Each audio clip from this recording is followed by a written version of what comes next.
Hi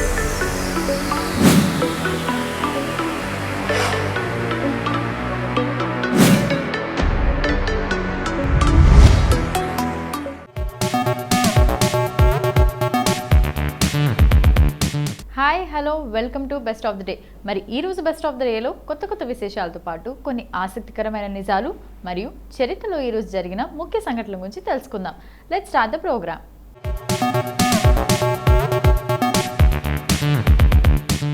ఎన్నో అపురూపమైన అందమైన డెస్టినేషన్ ప్లేసెస్ పర్యాటకులను విపరీతంగా ఆకట్టుకుంటున్నాయి. అందువల్లే అభివృద్ధి చెందుతున్న దేశాలకు టూరిజం ఎక్కువ ఆదాయం తెచ్చిపెడుతోంది.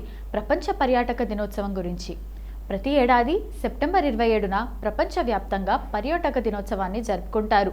పర్యాటక ప్రాముఖ్యత, సామాజిక, సాంస్కృతిక, రాజకీయ, ఆర్థిక విలువల గురించి అంతర్జాతీయంగా ప్రజలకు అవగాహన కల్పించే దిశగా ఈ టూరిజం డేను నిర్వహిస్తారు. United Nations World Tourism Organisation వారు మొదటిసారిగా 1980లో ప్రపంచ పర్యాటక దినోత్సవాన్ని సెప్టెంబర్ 27న నిర్వహించడం ప్రారంభించారు. అప్పటి నుంచి ఒక్కో సంవత్సరం ఒక్కో కాన్సెప్ట్తో నిర్వహిస్తున్నారు.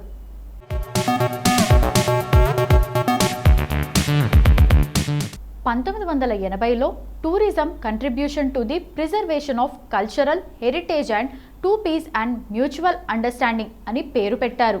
ఇలా ప్రతి ఏడాది ఒక్కో అంశాన్ని తీసుకొని టూరిజం పట్ల పర్యాటకుల్లో ఆసక్తిని కలిగించడమే కాకుండా ఆయా చారిత్రక విషయాలను బదిలపరుచుకోవడానికి ఒక అవకాశంగా తీసుకుంటున్నారు. ప్రపంచం చాలా పెద్దది, మనం ఉండే ప్రదేశం అందులో ఎంతో చిన్నది. ఉదయం లేవడం, ఆఫీసుకు లేదా మన పనికి పోవడం, సాయంత్రం ఇంటికి చేరటం, నిద్రపోవటం, దాదాపుగా 90% మంది జీవన విధానం ఇదే. వినోదం కోసం మహా అయితే ఓ సినిమా లేదా టీవీ సీరియల్. ఇక ఎప్పుడన్నా కుటుంబంతో సహా బయటకు వెళ్ళాలంటే ఎక్కువగా మన వాళ్ళు వెళ్ళేది ఆధ్యాత్మిక ప్రదేశాలకే. కానీ ముందే చెప్పినట్లు ప్రపంచం చాలా పెద్దది.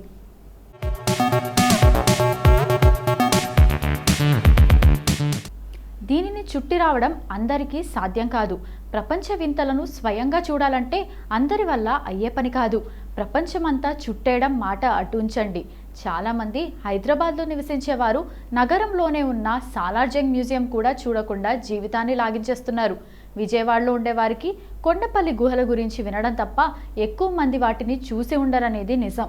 ఇప్పుడు ఇదంతా ఎందుకు అనుకుంటున్నారా? ఈరోజు అంటే సెప్టెంబర్ 27న ప్రపంచ పర్యాటక దినోత్సవం. ఈ సందర్భంగా మన తెలుగు రాష్ట్రాల్లో ఉన్న కొన్ని అందమైన, చూడచక్కని, చూడక తప్పని ప్రదేశాలను ఒక్కసారి ఇక్కడ చెప్పుకుందాం. ఇక్కడ చెప్పినవన్నీ మీకు చాలా పరిచయం ఉన్న ప్రదేశాలే కావచ్చు, కానీ వీటిలో మీరు చాలా వాటిని వినడం తప్ప చూసి ఉండరు.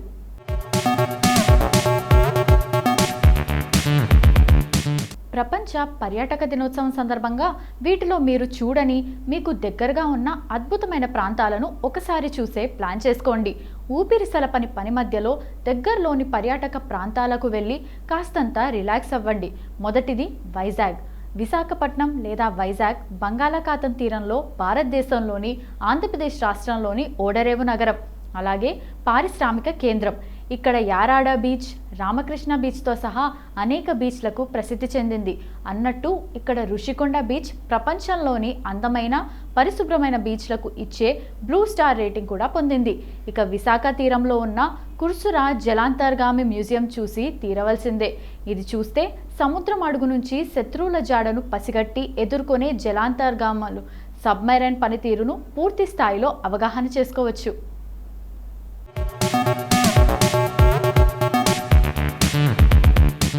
ముఖ్యంగా వర్షాకాలంలో సందర్శించడానికి ఉత్తమమైన ప్రదేశాల్లో వైజాగ్ ఒకటి. వాతావరణం, బీచ్ రైడ్లు ఒక్కటేమిటి, ఇక్కడ ప్రతి ప్రదేశం ఆహ్లాదకరంగా ఉంటుంది. ఇక రెండవది కర్నూల్ బెలూమ్ గుహలు. ఆంధ్రప్రదేశ్లోని కర్నూలు జిల్లాలో ఉన్న బెలూమ్ గుహలు భారతదేశంలో అతిపెద్ద పొడవైన గుహల వ్యవస్థ. మేఘాలయలోని క్రెమ్లియాట్ తర్వాత భారతదేశంలో రెండవ అతిపెద్ద గుహలు ఇవి. ఈ గుహలు స్టాల్గమైట్ నిర్మాణాల వంటి ప్రత్యేకమైన నిర్మాణాలకు ప్రసిద్ధి చెందినవి. ఇవి మిలియన్ సంవత్సరాల కాలంలో సున్నపు రాయి ఏర్పడడంతో ఏర్పడ్డాయి. జాతీయ ప్రాముఖ్యత కలిగిన కేంద్ర రక్షిత స్మారక చిహ్నాల్లో ఇది ఒకటి. బెలూమ్ గుహలు సున్నపు రాయిపై నీటి ప్రవాహంతో క్లిష్టమైన నమూనాలతో అనేక మార్గాలను కలిగి ఉంటాయి.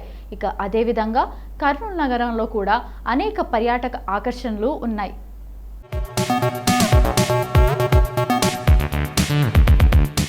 ఇక మూడవది కోనసీమ.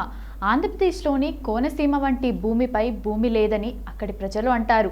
కోనసీమ చుట్టూ పాపికొండలు, కొల్లేరు సరస్సు, మారేడుమిల్లి ఫారెస్ట్, పాపికొండ వన్యప్రాణి అభయారణ్యం, మాడ అడవి ఫారెస్ట్, కోరింగ వన్యప్రాణుల అభయారణ్యం వంటి ఇతర అందమైన గమ్యస్థానాలు ఉన్నాయి.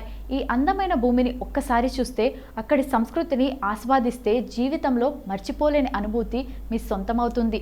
ఇవన్నీ చూస్తే కోనసీమ ప్రజలు చెప్పిన మాటలు అక్షర సత్యాలని మీరు ఒప్పుకొని తీరుతారు.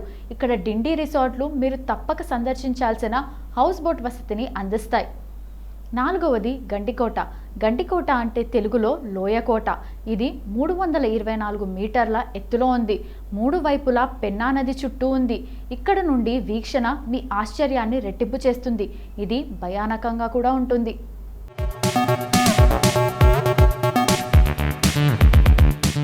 మానవ నిర్మిత సరస్సు మధ్య ఉన్న నాగార్జునకొండ అనే ద్వీపం ఎన్నో గొప్ప ప్రాముఖ్యత కలిగిన విశేషాలను భద్రపరిచిన ప్రదేశం. ఇక ఆరవది రాజమండ్రి పాపికొండలు. పాపికొండలు అనేవి పర్వత శ్రేణులు. ఇవి ఆంధ్రప్రదేశ్లోని తూర్పుగోదావరి జిల్లాలోని రాజమండ్రికి దగ్గరలో ఉన్నాయి. భారతదేశంలోని అతిపెద్ద ఉత్సాహభరితమైన నదుల్లో ఒకటైన గోదావరి నది పాపికొండల పర్వత శ్రేణి వెంట ప్రవహిస్తుంది.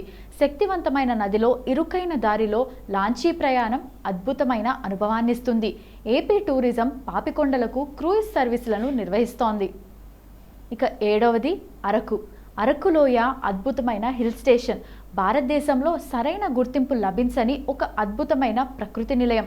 పర్యాటకులను ఆకట్టుకునే ప్రకృతి దృశ్యాలు, ఆహ్లాదకరమైన వాతావరణంతో ఆకర్షిస్తుంది. పచ్చని అడవి, జలపాతాల సంగీత గమనికలు ప్రయాణాన్ని మరింత ఉల్లాసంగా చేస్తాయి. వైజాగ్ నుండి 115 కిలోమీటర్ల దూరంలో ఒరిస్సా సరిహద్దుకి దగ్గరగా ఈ ప్రాంతం ఉంటుంది.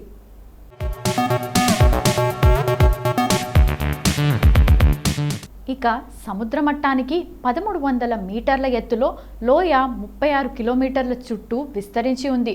అరకు లోయకు ఘాట్ రోడ్లో డ్రైవ్ పూర్తిగా ఇరువైపులా దట్టమైన అడవులతో నిండి ఉంది. 4500 అడుగులు ఎక్కడం, 3000 అడుగుల లోయకు జారడం వల్ల ఈ యాత్ర చాలా ఉత్కంఠభరితంగా ఉంటుంది. 40కి పైగా సొరంగాలు, అనేక వంతెనలు రైలు మార్గంలో పర్యాటకులను ఘనంగా ఆహ్వానిస్తాయి. సొరంగం లోపల చీకటి నీడ, సోడియం దీపం ఉండటం ప్రయాణికులపై తమ మాయాజాలం చేస్తాయి. ఇక 8వది వరంగల్. తెలంగాణ చారిత్రక నగరం వరంగల్. వరంగల్ సందర్శించదగిన ప్రదేశం. రామప్ప ఆలయం. ఇటీవల ఈ ఆలయానికి యునెస్కో గుర్తింపు లభించింది. 1000 స్తంభాల గుడి, Kushmahal, Kakatiya rock garden, Kakatiya musical garden, Warangal planetarium, Vana Vigyan park, Ramappa సరస్సు, ఘనపూర్ గుంపుల దేవాలయాలు, పద్మాక్షి ఆలయం మీ వరంగల్ పర్యటనలో సందర్శించడానికి ఉన్న కావాల్సినన్ని ప్రదేశాలు. ఇప్పటి వరకు ప్రపంచ పర్యాటక దినోత్సవం గురించి మనకు తెలియని కొన్ని ఆసక్తికరమైన నిజాలు తెలుసుకున్నాం కదా. మరి సెప్టెంబర్ 27వ తేదీన ఒక్కసారి చరిత్రలోకి వెళ్ళి చూస్తే ఎంతోమంది ప్రముఖుల జన్మాలు జరిగాయి. మరి ఒక్కసారి చరిత్ర పుటల్లోకి వెళ్ళి నేడు జన్మించిన ప్రముఖులు ఎవరో తెలుసుకుందాం రండి.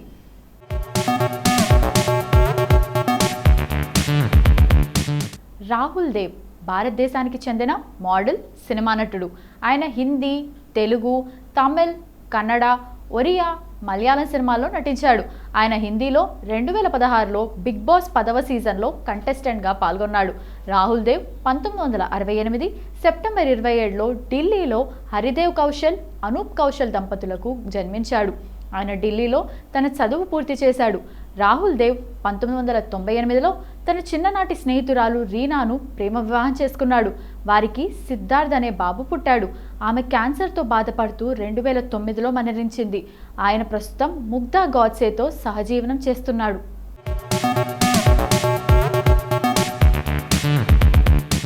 మాత అమృతానందమయి భారతదేశంలోని తమిళనాడులోని కోయంబత్తూరులో ఉన్న అమృత విశ్వవిద్యాపీఠం అనే ప్రైవేట్ విశ్వవిద్యాలయానికి ఛాన్సలర్. ఈమె అసలు పేరు సుధామణి ఇడమాన్నెల్. ఈమె ఒక హిందూ ఆధ్యాత్మిక నేత, బోధకురాలు. ఈమెను అమ్మ, అమ్మాచి అని కూడా పిలుస్తారు. మానవతా కార్యక్రమాల ద్వారా ఈమె ప్రసిద్ధి చెందారు. 1953లో కేరళ రాష్ట్రంలోని కొల్లాం జిల్లాలో అలప్పాడ్ పంచాయతీలో ఉన్న పారాయి కాడుపు. ఇప్పుడు కొందరు ఈ గ్రామాన్ని అమృతపురిగా గుర్తిస్తున్నారు. అనే కుగ్రామంలో ఈమె జన్మించారు. Mata Amritanandamayi the state of New York university గౌరవ డాక్టరేట్ కోసం ఎంపికయ్యారు. న్యూయార్క్లో జరిగిన గ్రాడ్యుయేషన్ వేడుకలో అమ్మకు గౌరవ డాక్టరేట్ లభించింది. మాతా అమృతానందమయి చేసిన మానవతా సేవలకు గౌరవ డాక్టరేట్ను ప్రదానం చేసినట్లు ఛాన్సలర్ డాక్టర్ తెలిపారు. మాతా అమృతానందమయి 1953 సెప్టెంబర్ 27న జన్మించారు.